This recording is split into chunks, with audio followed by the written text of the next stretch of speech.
UP की राजनीति में 2027 विधानसभा चुनाव भले ही अभी दूर हो, लेकिन उसकी बिसात अभी से बिछनी शुरू हो गई है।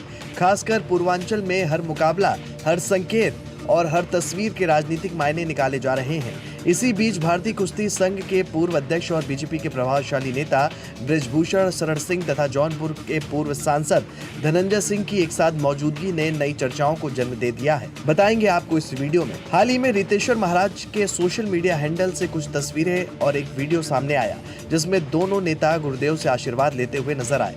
तस्वीरें तेजी से वायरल हुई और राजनीतिक गलियारों में हलचल बढ़ गई। पहली नजर में ये मुलाकात धार्मिक लग सकती है, लेकिन जानकार इसे सिर्फ आध्यात्मिक नहीं बल्कि रणनीतिक भी मान रहे हैं। दरअसल दोनों नेताओं की पूर्वांचल में मौजूद पकड़ है। बृजभूषण शरण सिंह लंबे समय से बीजेपी का आक्रामक प्रभावशाली चेहरा रहे हैं।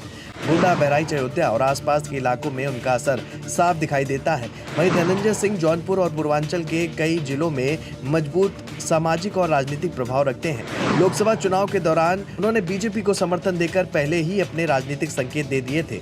अब जब ये दोनों नेता एक साथ दिखाई दे रहे हैं तो इसे 2027 की तैयारी से जोड़कर देखा जा रहा है। राजनीतिक जानकारों का मानना है कि अगर दोनों नेता एकजुट होकर सक्रिय होते हैं तो पूर्वांचल की कई सीटों पर चुनावी गणित बदल सकता है। पूर्वांचल हमेशा से यूपी की राजनीति का निर्णायक क्षेत्र रहा है। यहाँ जातिगत समीकरण, व्यक्तिगत प्रभाव और स्थानीय नेतृत्व बहुत बड़ी भूमिका निभाते हैं। बीजेपी, समाजवादी पार्टी, बसपा और कांग्रेस सभी दल जानते हैं कि पूर्वांचल मजबूत हुआ तो सत्ता की राह आसान हो जाती है।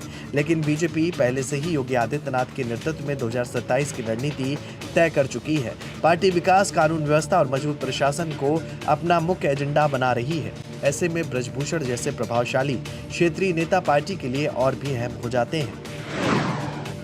दूसरी तरफ समाजवादी पार्टी पीडीए यानी कि पिछड़ा दलित अल्पसंख्यक फॉर्मूले पर काम कर रही है। सपा की नजर भी पूर्वांचल के उन्हीं क्षेत्रों पर है जहां स्थानीय चेहरों का असर ज्यादा है। ऐसे में अगर बीजेपी के भीतर क्षेत्रीय नेताओं का मजबूत तालमेल बनता है तो विपक्ष की चुनौती और कठिन हो सकती है। धनंजय सिंह की राजनीति हमेशा से स्वतंत्र और प्रभावशाली मानी जाती रही है।